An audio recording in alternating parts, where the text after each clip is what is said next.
Hello and welcome to another episode of The Sting of Time, the most popular podcast in the universe. Yes, We just watched The Scorpion King for the 30th time. big 3-0. How do you feel having watched it 30 times? Uh, Today was pretty easy, I have to say. It wasn't too bad. We watched it with the Rock's special commentary track. The Rock's commentary track, in contrast to Chuck Russell's commentary track, which is the one we watched previously. Which was the director's commentary track. Exactly. This was just The Rock waxing poetically about his favorite scenes. Yeah, how do you feel about, before we get too much into it, the broad strokes, did it meet your expectations? For good or bad? Well, there was way less of it than I had imagined there would be.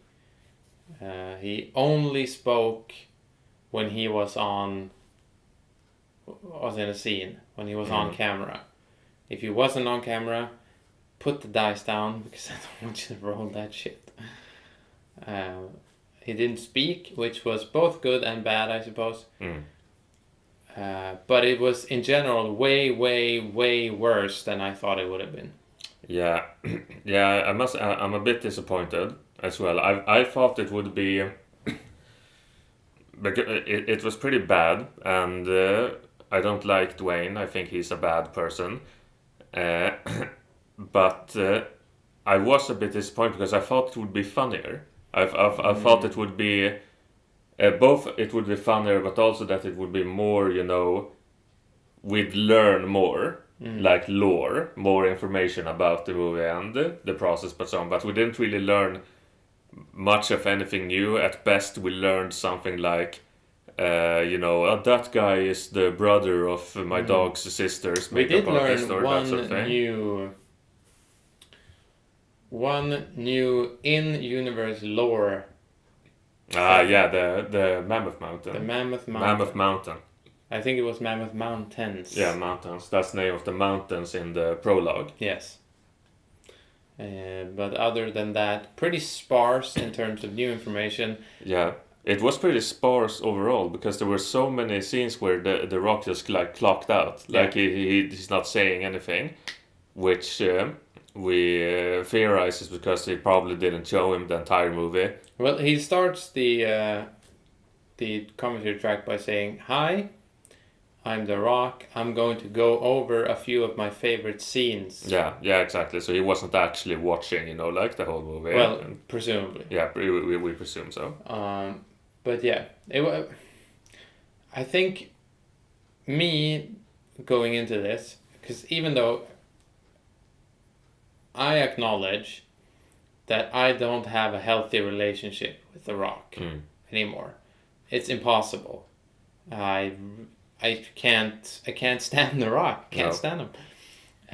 But it was still such an incredible disconnect because when I see The Rock nowadays do media stuff, I know, I still hate him, but The Rock is such, his public persona is so much that he's like the people's champion. Yeah. He's, he's doing 5,000 Instagram shoots with people who've lost their legs, and he's like, this guy's the real champ because he's got no legs. Yeah. I have legs, and this guy can also do pull-ups.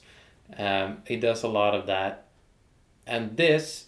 So I assume this would be more of that, and I would describe The Rock here as incredibly unfunny. Even if you like the kind of humor he's attempting, he's no comedic timing. He's kind of cringy, edgy, and sort of vindictive. Yeah, he was strangely vindictive. Like he's so antagonistical towards his co-actors and colleagues in general. What stood out a lot was I think we've talked about before on the podcast about how when we've talked about how he punched Michael Duncan Clark, and when like how he's talked about, it was he leaned forward when he should have, like it's always someone else did something wrong, and he's so sorry. But wasn't that Chuck Russell who said that? Right, that's right. Chuck Russell said that. But now it's become so apparent, so evident that The Rock is just as he has to talk down those around him. Yeah. Like because Michael Duncan Clark, whose acting we enjoy, is very, he's like a real actor, unlike Dwayne. He's a real actor. He's been, especially at the point of Scorpion King. He's a dramatic actor. Exactly. Dramatic actor. Exactly, and he's been, like in... he's won Oscars. Yeah, like been in real movies, won awards, proven himself a billion times, all that sort of stuff. And, it's a great physique, all that sort of thing. But then it's like The Rock... When he talks about Michael Duncan Clark, it's just and here's Michael Duncan Clark, and he's a great actor, but he's really fat and stupid, and he couldn't get on a horse, and I'm better than him. Furthermore, and it just goes on, and it's so obvious that like this, it doesn't feel like this kind of like friendly ribbing. Like it's like he's disguising it as friendly ribbing. Well, it's kind of weird because I think I could. Because we've obviously, at some point, maybe I've seen it. I don't know if I remember we've seen it both, but I've seen Michael Duncan Clark talk about behind the scenes things. And he also mentions the fact that they went back and forth and they were ribbing each other and stuff like that. But I think there's a difference to doing something in person and when you're speaking to basically strangers about someone else. And I think you can see that because even, Chuck Russell, obviously, that director's commentary was weird. But in general, when you have director's commentary or actors just talking about other actors, it's kind of sort of baseline thing you do. Generally, when you speak about people you worked with, if they weren't horrible people, you like them. It's just, you bring them up. You bring people up a lot because they're not there. They can't speak for themselves, which I think makes it way worse. Yeah. Because if we're talking shit to each other, and I don't know, and then end up going, see you later, fatty, or something, that's one thing. But to he basically, it's not like he went, and I used to call Michael Duncan Clark a bit fat because, he has more his upper body's more built than his midriff or whatever. It was like he went, well, this is something I gotta comment on. Yeah, exactly. Because, it's kind of obvious that he looks good. I usually say he looks good from the chest up because what is that stomach? I mean... Yeah, it's like fatty. I just feel like it's I feel like it's such clear like the stereotypical bully behavior, like something like I could definitely see or rather believe that Dwayne is just a huge bully. It's just like if he gets an opportunity, he will just like put someone down. Put himself up and then be like, I'm kidding. Like, it's whatever, it's just banter, like that sort of thing. But it's that, but I feel like people like Dwayne and like in the industry and like movies, I think they're so rot-brained about what the reality of what they're doing and saying or whatever is when they speaking to a camera. There's gonna be this would be world news or whatever, like that kind of thing, and they just say these kinds of things. It's like it's just jokes. We're just kidding, and then I mean, never mind. Like if this had actually, if anybody cared about this, never mind that. It's it's the principle behind it, and it's like what it shows about the person saying it, and the reason I bring it up is because I've talked before about how it clashes so hard with this image Dwayne presents of himself, and that's what Well, it should be added that this was 20 years ago. Yeah, absolutely. Oh, of course, But it's also, it's because I've always kind of felt that way about Dwayne, like because we've joked about it. Okay, I'm sorry, I'll not do anything.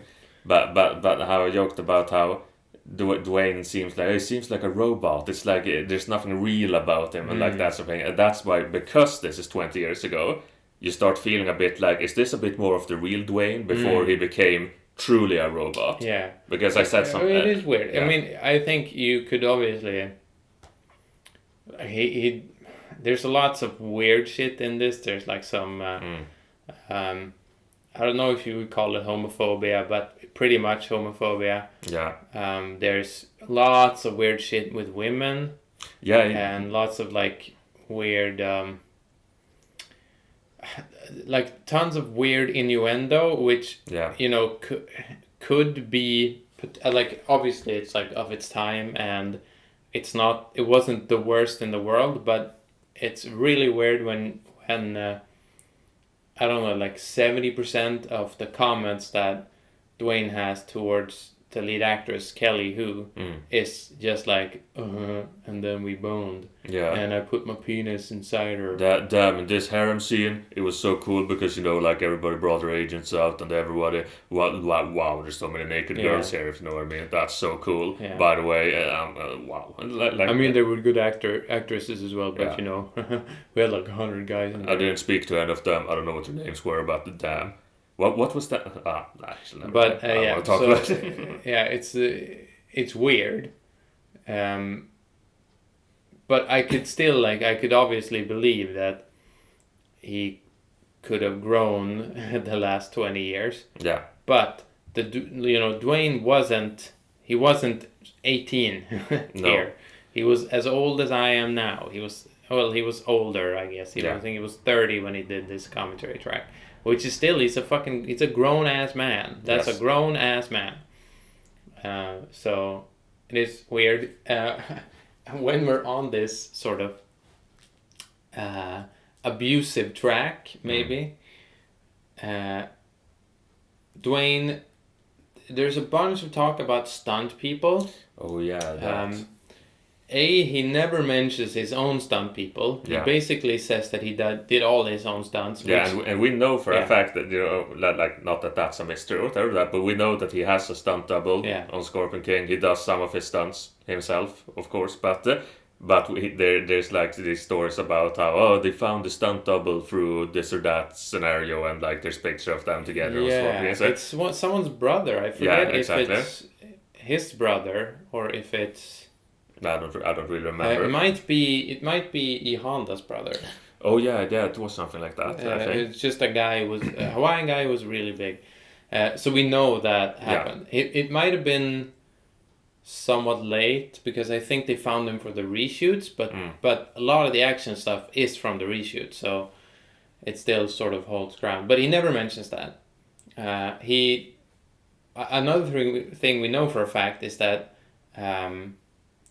Stephen Brand. Yeah, we talked about Stephen Brand. Stephen Brand did the I almost called it the iconic flip. to us, it's iconic, but we're weird now. Yeah, brain damaged.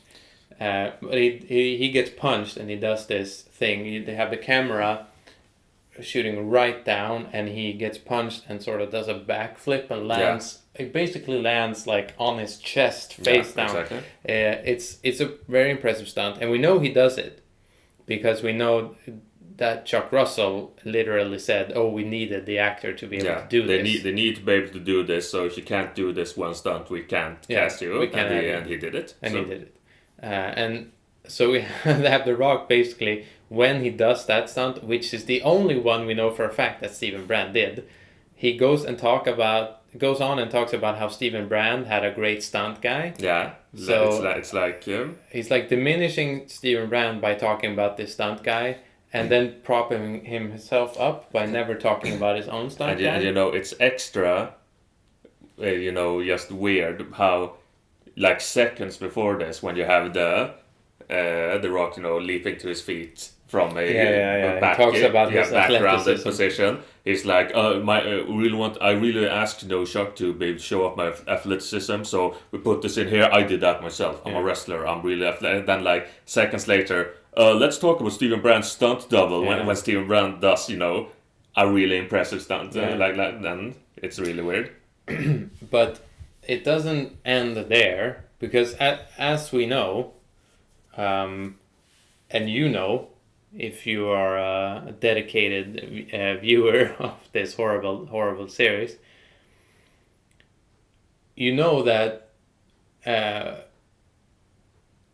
Rock punched and knocked out Michael Duncan Clark, ostensibly from the people involved in that Michael leaned forward, I guess, but he punched his lights out.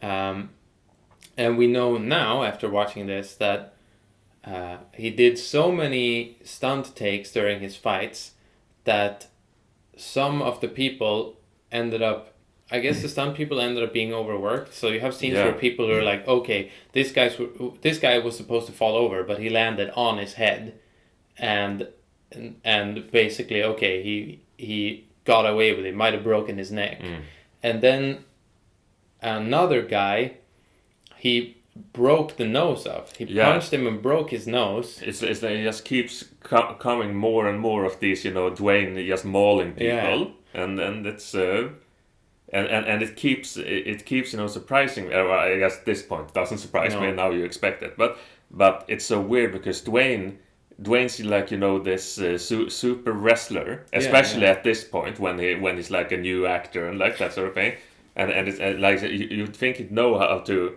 not maul people. But I don't know. Maybe you could chalk it up to wrestling. What's it called? Is it kayfabe? Yeah, that exactly. The kayfabe is a different type of stunt acting than Hollywood's. Yeah, and that it clashes maybe, but still, it doesn't paint a great picture. No. He goes on to say that he bought the guy whose nose he broke. That was so weird. That was so he bought him a Rolex because he broke his nose. Which I think is also, like, in court, that's like an admission of guilt. Yeah. It was my fault, I broke your nose. And then he went on to, I guess jokingly, but he kind of went off for a bit, went on a tirade about how the rest of the stunt guys kept faking injuries because he figured they wanted things from him. And he called them... those bastards. Those fucking bastards or exactly. something. He's a weird guy, this Dwayne. Yeah, but I think we've rather, ascertained that he is really, really weird. Like we've talked before about the whole, I broke up with all my friends. Yeah. Otherwise, I wouldn't become famous. And I this or that, like this, all this like weird cockroach robot shit in order to, like instead of just I'll just become a wrestler or I'll become an actor. Yeah. Like it's I don't know.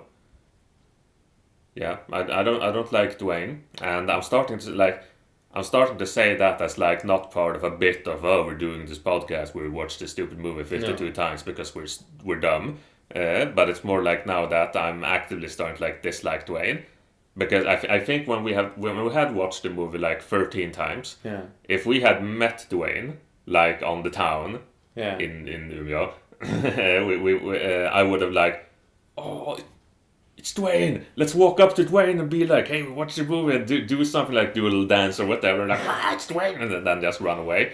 But now I wouldn't want to talk to him. I would be like, no, I'm good. It's no, but I think watching this movie over and over, we discussed this during the viewing as well, because we were talking about iconic lines, and Dwayne brought up the fact that I've come for the woman, and your head is such an iconic line, and that as I think we make up the 50% of the collective view time of this movie at this point. We can tell you for a fact that's not an iconic line. Never quoted ever. Steven Brand's line after that Steven line. Brand's line, very quoted. Exactly, but he talks over that line. Yeah. Why don't it's like poetry. Well, maybe he's he knows this, so he's trying to. Yeah. But we talked a bit about how like Stephen Brand and Matthias basically share, I think, the amount of screen time. I think Matthias probably has a little bit more, especially with the intro. But Stephen Brand and the character of Memnon has grown such a tremendous amount for me in value since we started watching this movie. And if I saw Stephen Brand in town, and I'd buy him a Rolex. I definitely go up and do a weird dance. Yeah, absolutely. And I'd love to hear his perspective on things. We've talked before. I don't know if we've talked about it on the podcast, but in these lands we've talked about how should we contact someone who worked on the Scorpion King, like we were thinking about contacting to like someone who maybe someone who feels a bit more approachable than someone like Dwayne or Bernard Hill or that kind of thing. I think Dwayne was never on the list. Definitely. But we. Oh no, he was very early on when we talked about how if you died, I could probably get. Exactly. Get Dwayne on. But like how we talked this week about how we would really want to have a sit down with Stephen Brand and talk about him, what his experience with the movie was, how he feels about it today, all that sort of stuff. We have become Stephen Brand fans. Yeah. And we hate Dwayne. Funny thing though is if Stephen Brand was in Umeå, he was on the Great Square. On the Rådhusesplanad. Yes, on the Torget as it exactly. is called. I think chances are, or the risk is, rather, that I would not be able to spot him. I think I might maybe go, oh, that guy looks a little bit like Stephen Brand, maybe. I think there's like a 0% chance that I would spot. Yeah, I mean, we haven't really seen Stephen Brand out of Memnon costume. Yeah, in my head he has the hair. Like that's Stephen Brand's normal hair in my mind as well. Exactly. And it's funny how that doesn't even seem weird to me. No, that's Stephen Brand. He carries it really naturally. Yeah. I would buy it if he just had that hair. So. So we maybe later on in this project. Maybe we'll try. Maybe we can get him to like respond to something on Twitter or something like that. Maybe that would be. We'll see if he has one of the what's it called, the quote where they read a quote or whatever. Cameo. Yeah, cameo, exactly. Yeah, you can check if Stephen Brand has a cameo. Yeah, David Hayter has one, so we know we can get him. We would definitely like David Hayter on Sting. We have a lot of questions for David Hayter. I really want to know if he wrote the sucking goop scene. Yeah. But maybe that's it for this viewing. It was, as a viewing, as horrible as Dwayne was, I think it was pretty... Yeah, it was pretty relaxed. Yeah. Undramatic viewing. So, maybe that's a sign of horrible things to come, or terrible things. Or terrible things. Or terrible things. Or terrible things. I thought about, on the way here, it's pretty... The jump from, we hit 26, which is the midpoint of 52, to 30, I feel like that month has been super quick. It might not have been for you. I know this month has been... some sort of sleep deprivation hell for you. So maybe this month has been really slow. But for me, it's been quick. Well, maybe I experience time faster than you even when awake. Faster? Yes, faster. Like even this time is passing faster. Okay. I was going to say it felt slower for you. Yeah, but that's what I mean. Like to subvert that. Like maybe, it's okay. Yeah. I don't know. It felt fast for me. We're already at 30. Yeah. It felt like, I feel like it was like last week. But for me it's already next week. What? Okay. It's you wouldn't get it. No, I don't. You sleep too much. So I feel like it's gonna be pretty quick. Like in the same amount of time, we're gonna be at 34, and that's like imagine when we're post 40. That's pretty close. Yeah, I think when we're at 40, I've already said this a bit before, like, so, are we gonna have time to fulfill certain ideas for like that sort of thing? But I think when we're past 40, it's gonna be really strange, not weird, but it will be really strange. Yeah. And it's gonna be super weird to be able to see the finish line. Yeah, because right now, I don't know about you, but I wouldn't be able to say, like, which week, which month, and like which week is it gonna be the last sting. Yeah. That's not something I can put. But when we're at 40, absolutely we will be able to tell, like, it's 3 months. Yeah, like weeks, 4, 8, or like that sort of thing. And that's gonna be really weird to know, like, when it's gonna be over. Yeah, and it's also like it. I'm trying. Yeah, I'm doing my best. Please don't shake the baby. But it's gonna be super weird to be like to have to imagine what a life without this movie is gonna be. How do you think it's going to be? Well, I can't think about it right now because if I think about it, how do you imagine you think it's going to be? I can't. That's because it still feels like a fantasy. We still have to watch this movie 22 more times. Yeah. But the thing is, now that we're on 30, 22 seems like a pretty small number. Yeah. The second the number became smaller, the second we started counting down. Would you say that we're like in the runner's high of Sting? That would imply that we will keep this going. Yes.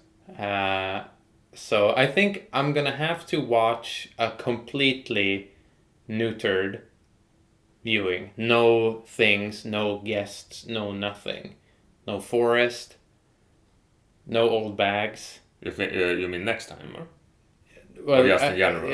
I'm gonna have to do that to be able to answer that question. Okay, yeah, I get it. Yeah, of course, because because this isn't real law. That's true. I get it. Yeah, well, I don't know. Do you have anything else to add? If possible, try not to give Dwayne Johnson money. Yeah, I don't know how you felt. We didn't really touch on it too much, but at the start of this commentary, the first thing that Dwayne says is something like, thank you for buying my movie, unless you rented it, because then you're a cheap bastard and you should buy it. Thanks for giving me money, and it made me feel, Well, technically, we haven't given Dwayne money because we bought it secondhand. Exactly. So. Though you were going to buy it. Yes, you wanted to buy it. That's because I don't know how to buy things. Yeah. So you would have given Dwayne money. I probably would. If it had been up to me, I would just have not bought it because I wouldn't have known how if you hadn't shown me how to buy it secondhand. Okay. So we would be in a different timeline, I think. But yeah. Don't buy the movie. Never give Dwayne money. Don't get a cameo of him. Don't send him anything for any reason. Don't buy any merch of Dwayne. You could send him something. Whatever you do not watch Black Adam. Don't do it. Yeah, that's don't watch what he Adam. wants. That's what this is all about. Yeah. We don't want you to watch Black Adam. Don't even watch a trailer of it. Yeah, you can watch this movie, pirate this movie and watch it. But, okay, so this is how it is. Okay. Don't watch this movie if you're interested in watching it. Yes. But if you're going to watch Black Adam, pirate and watch this movie instead. Yes.